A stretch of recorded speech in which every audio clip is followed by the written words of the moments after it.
Digital Marketing Conference. And if you haven't already, please stop by table number 16. I'd love to hear a little bit more about your goals and some of the plans we can put together for you. And at this point, just wanted to make some introductions. This session is the intersection of revenue management and digital marketing analytics. So that's your topic here in the right room here. So, without further ado, I want to introduce Klein with MGM Resorts and Loren with Hospitality Digital Marketing. Mike? Thank you. Okay. All right, so we have a lot to cover in a very short amount of time, so we're going to get right to it. I hope everyone's ready to geek out for this analytics-led session. I know I am, so looking forward to it. Had the topic and the summary up on the board while you guys were walking in. So we'll begin. A little bit about what we're going to cover today. So really, the past, present, and future. Where did we come from?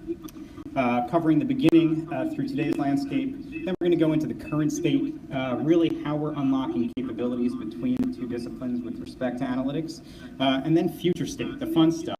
How we're going to go about conversion optimization, personalization via predictive analytics, and then what I call the analytically enabled customer journey. All right. Oh, this is me. Yes. Okay. Actually, I was told I was going to be up here as eye candy. I was only supposed to be up here to look good and to smile and nod an awful lot because I talk too much. So, quickly, just to say, we're going to go back a little bit just to give you a little idea where we came from. You might have gone over and just not too long ago went over to your computer and looked at the screen like this. And then, shortly afterwards, hopefully your night auditor gave you a floppy disk and it made you, makes it look like a Excel sheet that looked like this. And after looking at the Excel sheet, you would maybe take a 9-pin and print out your arrivals list for the day, hoping it didn't print out like that because then your LPT was wrong. And then, of course, you want to look at your web analytics, which were basically that. But then, you always had your trusty counter to your website. So if you really, really wanted to know who came to your website, you had your counter. And then after that, wow, we all of a sudden had Urchin. We had the ability to know geographically at least something about why we had traffic the way we did. God knows we didn't know what to do with it at the time, but we had some cool stats. And then we check our competitors on that. The very first Expedia.com website page. Page as it was. So just a brief kind of and honestly, that was 8.5 years ago. Yeah. They were still running it. Not necessarily in this country, but they were running it. So, where does that bring us? The first 20 years, you can really see that revenue management and digital marketing were really working in silos, right? Revenue management exists just about 20 years, give or take, within hospitality revenue management, a little longer for the airlines. Digital marketing, a little bit newer, but they were both separate disciplines, really working at separate silos. And that's really what we're trying to do as we tee up the current state, is really differentiation between where we were in the past and the current. Just to go a little bit deeper into where we are, or where we were for revenue management for the first 20 years, you can see a few really interesting screenshots for those who've ever seen a STAR report. We have rooms, we have revenue, we have ADR. Those were really the top line metrics that we looked at from a revenue perspective. Reports were really the main foundation. You see report overload in the guy on the left, the main foundation of the analysis, not analytics. Demand data not readily available, and really just looking from a top line perspective. And then you have digital marketing. This was kind of the fun part because when you think about digital marketing back when we first started with this, the idea that, well, it could be a fad or a trend. We don't know. It's 3 to 5%. It could be anything. For those who were adamant thinking that we were always going to keep fax machines alive and things like that, it was just going to be a fad. For those who honestly believed there was a trend in possibilities, then it was going to grow and continue to be larger and larger entities. But we were really basing it on things like implied metrics. We're saying, if 1,000 people went to the website and we had X number of bookings on a defined promo code that was market strategy on everything, we kind of thought maybe that meant that we got a 5-to-1 return or 2. We really didn't know. We implied a lot of our mathematics to it. Plus also at the time thought, hey, OTAs are the enemy. We're never going to give them the inventory we gave them in 01, or was that 08? Or the next time we're not going to give them as much inventory as we did last time. So digital marketing from now to then, those are the things that mainly changed. Awesome. All right, so we sped right through our previous state, and now we're going to go into the fun of the current state. So really in our current state, you can see the silos are not really silos anymore. They're beginning to merge into the same discipline. So you have revenue optimization, digital marketing, KPIs have begun to encompass one another. Everyone's working together, and as our businesses get more complicated, both on the revenue management side and on the digital marketing side in terms of our capabilities from technology, we're beginning to work in hand together. So the main differentiation between past state and current state is really the differentiation between reporting and between analytics, right? So reporting being more informational summaries and monitoring, and really heading towards that visual data exploration, the meaningful insights that you can get out of your data, unaggregating your data so that we can get reservation level detail, very big data complex models, not clunky Excel models of the past, and really bring our data to life. So, a change here, you can see, where did we come from and current state? Where did we come from? You have revenue management, you have finance, you have sales, you have operations, sitting in what we call the revenue strategy meetings. You don't have marketing and digital marketing involved. The current state, that's not the case. So whereas before we were going from a revenue / top line perspective, now we're looking towards that profit optimization, top and bottom line, bringing in other players from the hotel into the conversation.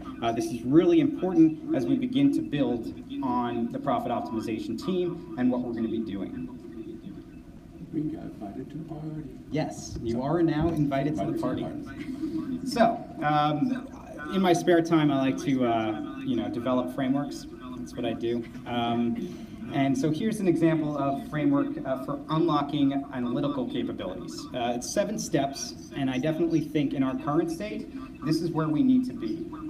If not currently within the profit optimization team, it's definitely something that I think you run through. I think this will really unlock capability, and that's really what this is all about here. So we'll go into each step. If you want to. Well, actually, I want to remind everyone else as well, we recorded this ourselves before this and put it onto a site. And we also have the slide deck also on the same site. And we are recording this live session also, which will be put on the site. So it's very Loren. It was my contribution to the product. So we're going to give you that bit.ly at the end. So if you don't worry about grabbing this link, we're going to give you the link. You can tell all that kind of stuff afterwards. But anyway, meanwhile. He permanently put a camera in my bedroom. Not joking. Only after you found it did I mention this. But anyway, all right. Collaboration. Realizing that we can't do this in silos or in separation, and it's not just getting into the same room and sharing like, hey, let's share data and so forth and so on. It's actually beginning to establish a working relationship in which communication begins to become commonplace, same terminology stuff. I'll jump past that since yeah, really important part of the collaboration is establishing that framework, the community that's going to govern the rest of the steps of this process as we become more analytically driven. So the most important step after establishing, and the profit optimization team is really the best place to start, right? It's those players in the room. That should be the committee that governs this collaboration process. So the first point of business is to discover a common language.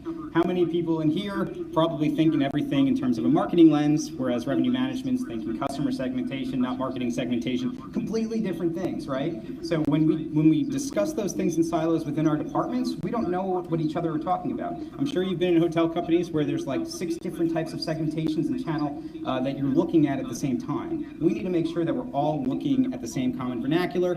We also need to make sure that we have common KPIs that aren't just for your silo of digital marketing or revenue management or operations. The KPIs need to encompass the holistic view of the enterprise or the property as a whole. And there you get common goals, right? For example I have on the board here, lowering the media budget may not be something the marketing people want to hear about, right? And actually that was temperament down from what he had before, which was if it doesn't mean you don't spend. But this slide and the collaboration of creating this deck was one of the most fundamental things I thought was the most important. If anything to take away, there's 3 slides, this is the first of it. Common vernacular, and the example that I want to throw into this conversation is from the divisional silo of marketing. We talk about ROAS. Oh, revenue, return on ad spend, okay, yay, means nothing outside of our environment. Because if I'm a marketer and I take a low rate and I do a great ROAS with my campaign, I'm not hitting maybe the return line that's necessary for the revenue strategy. So that KPI has to get translated cross-divisionally. That it's great to define this internally, and it's great to measure that. But it also, to the caveat that he's pointing out at the end, it also may mean just because we can do a campaign doesn't mean we should do a campaign, because it's going to get below the threshold of opportunity. Monies need to be shifted to the most opportunistic revenue horizon strategy. This is real, tangible, how you start talking about data between the divisions.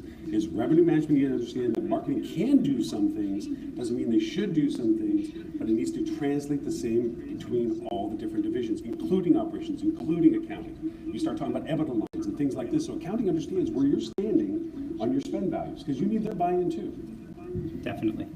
So the third step in the process, after we have that common vernacular, we've discussed, we know what we're talking about, we're not looking to speak in different languages, is data integrity. And this is really where each department says, well, these are the data sources that I have, right? I get revenue management perspective, maybe PMS source data, maybe RMS source data, and the digital marketing people have access to their data, so on and so forth, right? We need to make sure that we can aggregate that data, combine and join that data into a data model. That's what we're really trying to do here, is take all of our data sources and combine them into a usable data model that we can put on to get our actionable insights. So here, establishing that the data is accurate, establishing that the common vernacular is included in that data integrity is really the most important process of this. Some may be database queries that you can write with SQL. Some could be Excel files from the 1990s that we're still using. All of that information can go into the data model. So this is the data exploration process, integrity in data, building out our data model. My contribution to this was the statistical bending. I use that term because we all know what it's like. The statistics in the eye is in the eye of the presenter. And the best example I can give out is when you say 4 out of 5 dentists agree. Well, that means you have a 20% disapproval. It really just depends on how you say it. So if you're coming to the market to defend your division, and you're coming to the conversation to define why you're a success compared to the others around you, once you create that commonality of KPIs, that statistical bending goes away because it has to be understood in every division's contribution what the value proposition represents to them. So you can't bend the stats anymore to make them look like good numbers.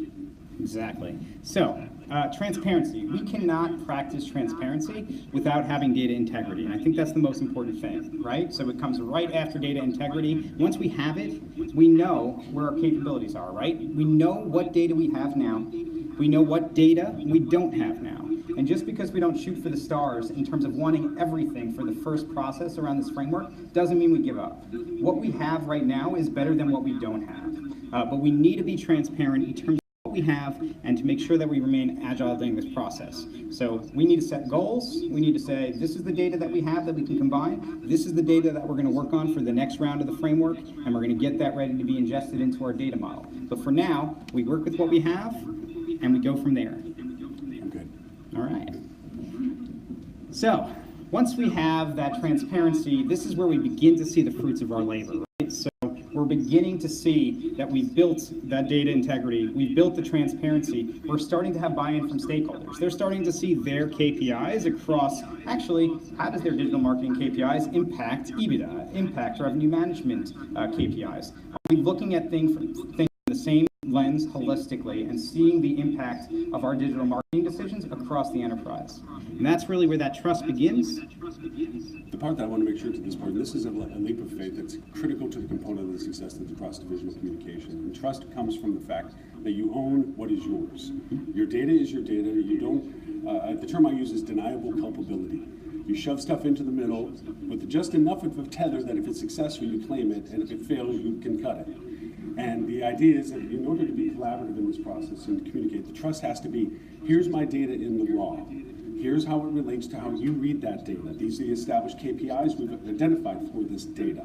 This is how we all mutually agree to interpret the data, which means you live together, you fail together. But it has to be a mutual relationship that the trust of the data has to be there. Great, thank you, Loren.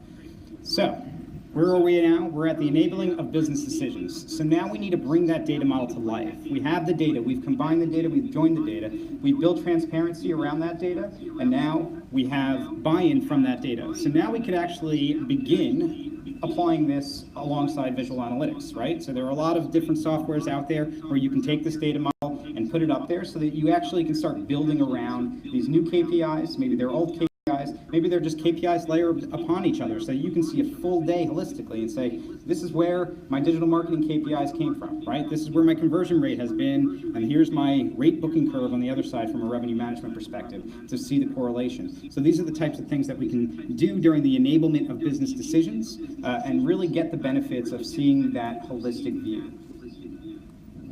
And that brings us to the result from here. Da-da-da. There we go. All right, so on the right, you can see a few of the players in the space in terms of visual analytics. Some are free. An example, Power BI on the left here is a Power BI visual analytics screen, screenshot of numerous KPIs across departments. There is a free version to this, so it's not like you have to have a huge investment in terms of your budget. But here you can see a few examples of the results from the holistic view of your KPI. Optimization committee. This is in current state, people. So this is where we could be going with the technology that we have and the data sources that we have right now. And the final step is just running through the continuous improvement. I recommend running this at least once or twice per year. So either biannually or semi-annually? Yeah, semi-annually and annually, so that you can get the most out of your framework. Let's say there's another data source that popped in, right? There's a report through Expedia that we can get FTP'd into our data model, or there's another digital marketing service that we're using that has access to data.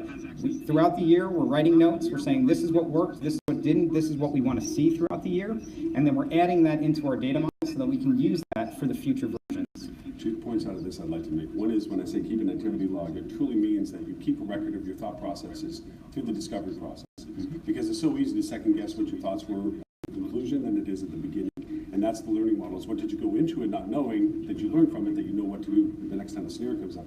And the other is when you do the fail fast and so forth, is to learn quickly from it. But also, when I say define performance thresholds, don't go into a project simply saying whatever we do is going to be better than what we already have. It's kind of like starting on the east coast of the United States, filling a tank of gas, only a tank, hoping to get to the west coast and running out of gas and saying, well, at least we're closer than we were before. Define what the goal is, because sometimes that's the metric to determine whether you can do the project to begin with. It may just not be a definable metric worth a multi-divisional process. Great. So now comes the so what, right? We built all these monitoring capabilities. We have the profit optimization team. We have the visual analytics. What are we going to do with it? So really, the one question that every hotel group and every conference that I've been to in the last 5 years is trying to ask is, oh, well, mix optimization, right? Well, now we actually have all the data modeling and all the points of data that we need to actually answer that question. So I'm just going to go through a very simplistic version of what you can start to do to really truly optimize your mix, and it needs to be based at the channel level, not the segment level, because segments are a broad swath of channels, right? We all know that. You really can't get to the answers you need. So really, right here, you can see it all starts with, well, how did they book? We have Expedia, we have Call Center, Virtuoso, AAA, Brand.com, etc. The channel they book. Well, the first thing we need to know is how much they spend on the room, on average, right, through those channels. The second thing we need to know is once they get on the property, how much did they spend on their ancillary, their dining, their food and beverage, their spa, etc.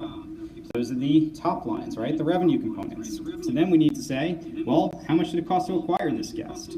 In terms of the acquisition, you know, that could be the cost of labor from the sales team that are responsible for those accounts. That can be so many different things in terms of the media, digital marketing aspects. You know, what did we spend to acquire these guests? From there, we have to subtract one more thing, really the costs of processing these reservations, right? Did we pay them a commission? Did we have any transaction fees? These are the types of things that we are going to take out of the equation in terms of subtracting from those revenue lines to get a tracked contribution margin. So now we'll actually know channel profitability. I know we've been saying it for years and years and years. Well, we have the data model in place. We have the profit optimization team. Now we have a way to really truly know, based on channel economics, how to optimize our channel mix strategy. So, when we have that, it's really simple. Now, we know what booking channel they book through. We know our average profitability through those channels. We know the products to acquire those. And the customer type now, this is where this comes into play. Each channel will have their own behaviors, right? So is it loyalty or non-loyalty customers through those channels? Does one channel have a propensity to spend a lot more on food and beverage versus the other channel? Maybe they spend a lot more on spa and spend an extra night in terms of their average length of stay. We're going to begin to see the channel behaviors with this associated with their profit levels to really understand how, like Tetris, to fit in the pieces of the pie. What to do when you have a large group base? Well, hey, if it's a convention group base and they're going to be off-site at the convention center all day, how do we fill our outlets? Well, let me go see and go over to those channels that have a high propensity for ancillary revenue streams, right? Makes perfect sense. These are the conversations that we need to have with our data and our analytics. in tandem with the profit optimization team and digital marketing to make sure that we're targeting the right desk at the right time, at the right day, at the right place. All right. This is the fun part. Yeah. Because this is where a little bit from where we are right now. Demographically marketing, and everyone in the room that does this knows exactly what we're talking about. We're able to identify now a huge amount of segmentations associated with our guests. What we can't identify is their intent at the time. So if you just base it on the source data that we have right now, we have two individuals here you see on the screen that basically, out of the metrics that we have here, look almost identical, if not identical, based on the categorizations we created. We've only found these categories because they're relevant to what you're about to see. The idea of this is if we base our marketing strategy currently now on these factors, we're going to make a big mistake about our marketing strategy, and we're about to show you why. Not quite the same people. The ideology of this is, and I think Trivago does a very good job right now with their current ad, representing how the same traveler can be a different traveler in different circumstances with the same demographic information. It is getting better, obviously, because we have a whole section yet to get to, which is the future of what this is going to mean. But the idea of propensity and intent is getting better as it gets refined. I'm not to say that based on the categorizations of information you can gather from your profiles of people that you can't make assumptions towards it. It's just, it's a risky behavior because you end up squandering a lot of opportunities and cost values because you're spending money on things that maybe the prince wouldn't like. So, you know. So this is going to tee up really where we are going to in a future state, right? So a lot for our unknown guests, not our known guests, profiling and assumptions may be all we have to go with right now. But in the future, there will be ways to really tap into that, and that's where we really focus our time for the remainder. So I call it the path to conversion and true personalization, conversion optimization, sorry. We don't just want conversion, we want to optimize our conversion. So right now you can see future state, silos don't exist, right? The profit optimization team has grown. Now we're going to have IT or information management into the mix. Why? They're very, very important players in where we're about to go. We need to start harnessing technology like other industries and making sure that we're not falling behind the curve. This is really how we're going to start getting some incremental share shift back to our direct channels. And I know we've heard that time and time again. We went backwards in time. Here we go. Thank you. So, technology and automation, essential to the conversation. I'm actually going to go back one.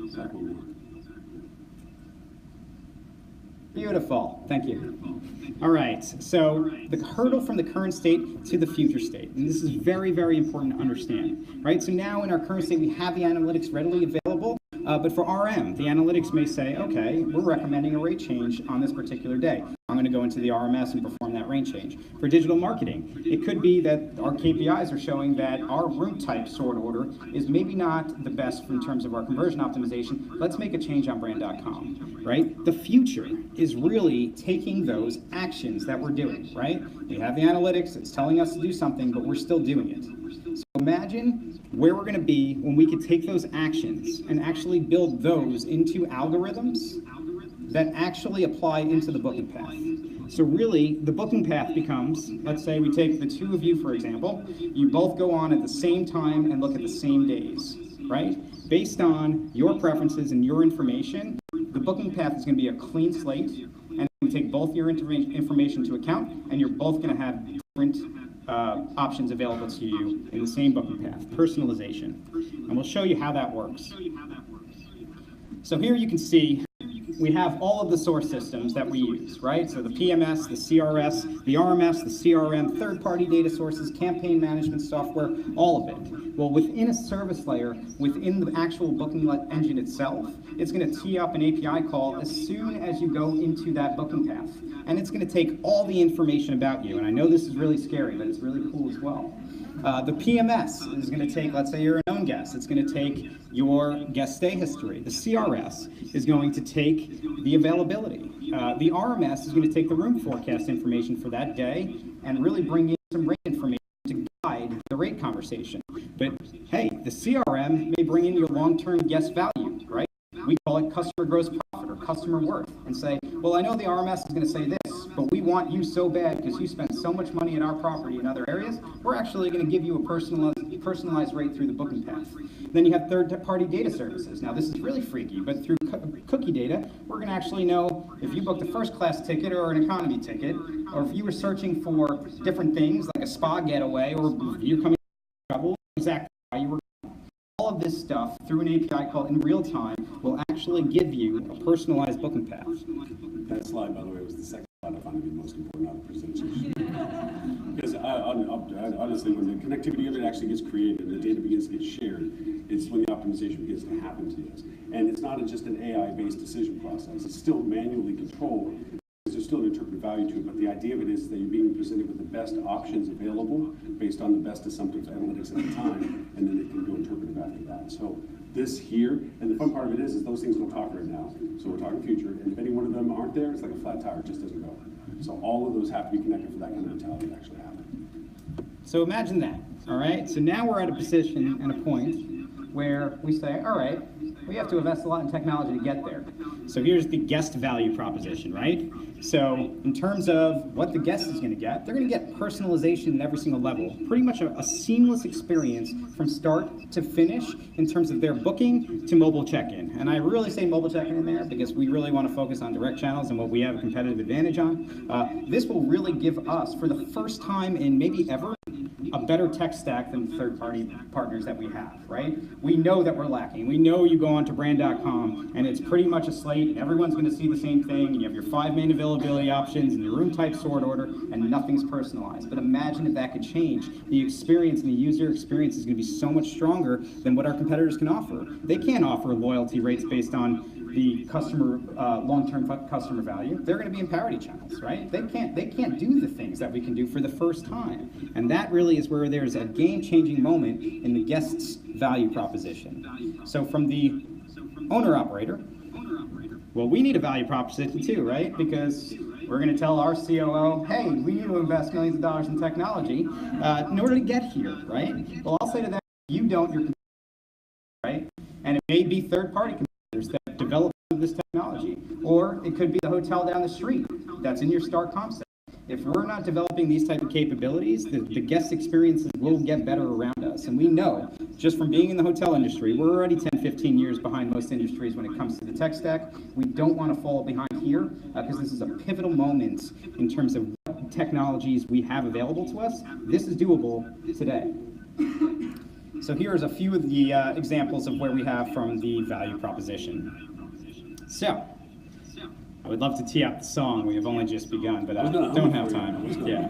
So we're going to go through this customer journey because this is the most important part, I think, to really sum up what we're trying to do here, right? We just converted this booking. This is not the end of the conversion, right? Everyone in revenue management's like, hell yeah, you know? I got all the stuff, I booked, I'm sold solid, right? That is just the beginning of how we start to make money in the hotels. And we'll start to see that from our KPIs. Just because you filled, right? I'm a Vegas person, MGM, right? We fill CES and we have $700 room rates. That's great. But all those people are at a convention all day.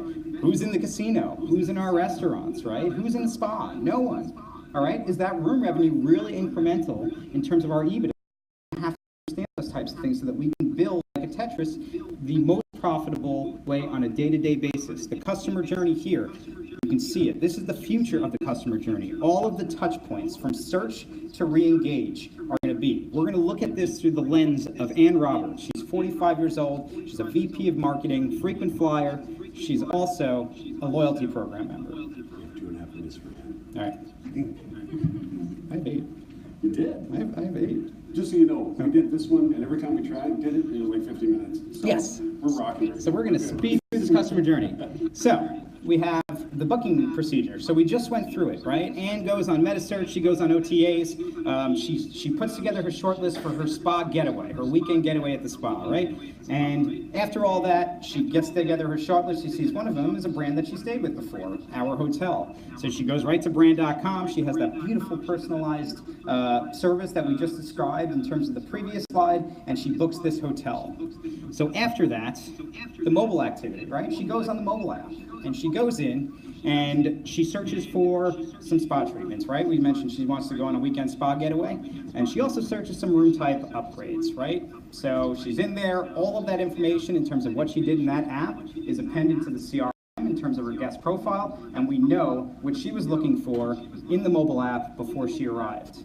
Once we get there, the trigger-based marketing comes into play 7 days prior to arrival. It actually shows her the exact spa treatments that she was looking at on the mobile app, And it also gives her real-time availability into the spa. It only shows three spa appointments left for the spa that she wanted. We actually convert that through trigger-based marketing right away. She doesn't get the room upgrade yet. She did look at it, but she didn't find it as enticing as possible. So we get to the front desk. The front desk goes through. Their upsells for the day. They have a lineup meeting and they say, okay, here's what it is. The RMS sends recommendations over to the front desk for each guest that qualifies for an upsell, right? Well, the front desk now knows through the CRM profiling what we offered to them on brand.com that they didn't accept for that suite, what the trigger-based marketing rate was for that suite, and now decides to beat that rate by $10 to try to convert this. This is the last time we can convert this upsell. She accepts, she takes the upgrade, it's smart, it knew what price points we offered in the past, it did better, we sold that room. She goes to the spa for her appointment. In the spa, she has a great appointment. She runs over to the concierge after to book her dinner. We don't have too much money on dinner, we don't have too much information on her dinner plans. So after the conversation, she books an award-winning Italian restaurant. After the conversation, the concierge, with access to the CRM, goes in and puts that into her profile. That is now inside our data model, and that could actually be used in the add-on process during the booking path for her next stay. We now know her restaurant preferences. So, on the way to dinner, she tweets out, hey, had a really relaxing time in the spa. Social media team picks up on this. The social media team is also privy to this information and data. So, social media team from the profit optimization team has a list of cross-sell based on predictive analytics, right? They say, hey, if you go in and you went to this spa treatment, you are most likely to convert in a yoga class in the morning. We offer her the yoga class, she accepts. There we go, another conversion along the journey. And as she departs, we have all this information from her profile in terms of what she did, how we touched her, all of the different touch points throughout. And what it really does is shows you the ecosystem of the analytically enabled guest journey, from marketing, operations, revenue management, everything being appended to the guest profile. And the most important thing of all of this is really saying the touch points are not just automated. They're not just coming from our source systems. The property is the most important piece of this puzzle, because this is the information we miss throughout the guest's stay.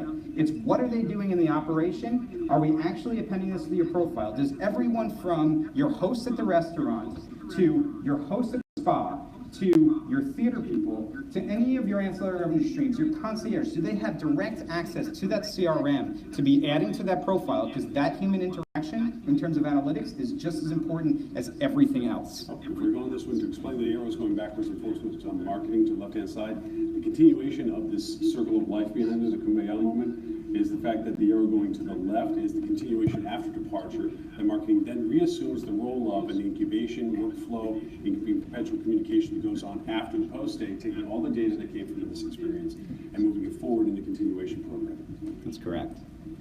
And all of this is enabled by big data and predictive analytics. So here's some closings, but I want to get to Q&A. So if you have any questions in the 3 minutes and 23 seconds, according to my timer that we have. I think I was the one that kept it long. I'm just saying it. I think I was the one that kept it long. Possible. I might have been. Questions? This is the same time. Anything scary about this? Anything that was like, oh yeah, that doesn't make any sense? Yes, sir. It's interesting, you're talking about the idea that you're going to see your guests that you can offer a discount to guests in the audio, essentially, right? So what does that do to meta then? Because you're going to be feeding a rate with the data, right? Now you would be... If we were going to give you any rates out of parity, it would be through the known guest channel. So we would convert them into the known. Yes, sorry.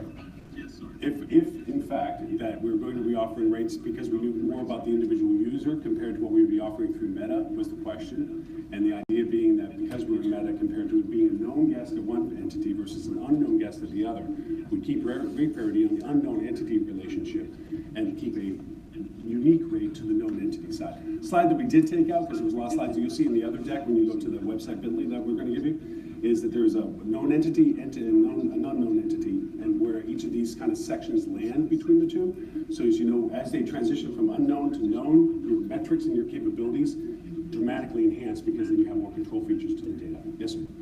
So wouldn't the OTAs just same exact thing? They can't do everything. They can't do everything. Yeah, from a known perspective, they regardless if they're known to Expedia, they have to stay in parity channels with what we're offering, right? So through our closed user group, we can definitely go ahead and offer a customized rate for that particular guest at that particular time.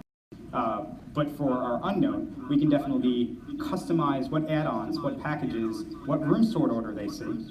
But in terms of the rates, it's going to have to be in parity. I can't release the parity rate, they can't release the option.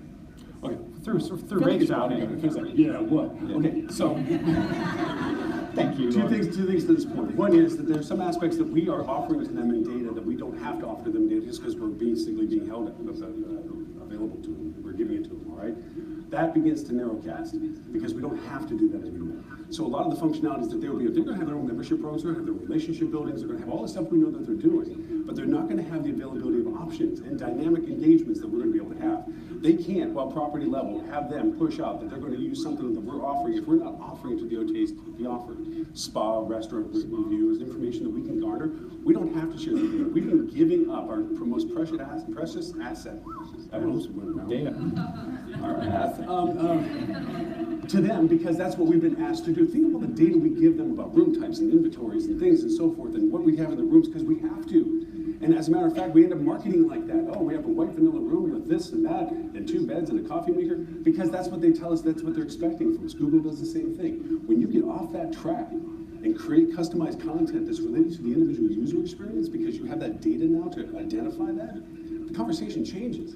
OTAs are going to be chasing what we're able to do because we're able to have the engagement level because at the end of the day, we're the brick and mortar people. We have the product that the people are actually using, not just selling it to somebody else. So yes, there's still a segmentation that has to go, but they're going to eventually find a finer divide just as we start sharing less information. And with that, I say thank you, Loren and Michael. Thank you. Oh, the bit.ly is bit.ly /HSMAI digital. bit.ly, bit.ly /HSMAI digital. And that you'll have the SlideShare deck and the recorded version right now. It's all there. And then this will be up as soon as I can find bandwidth enough that I can load it up. Yes, certainly will, certainly will. Thank you, everyone.